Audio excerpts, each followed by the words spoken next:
twisted supports on a low section here.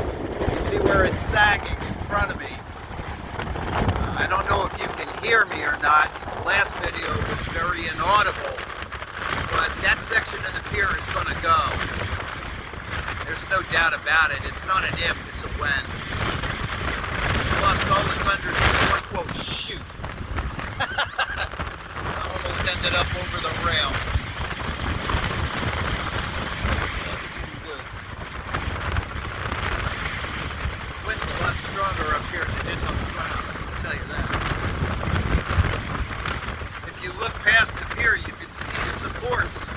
They've washed, they're going south.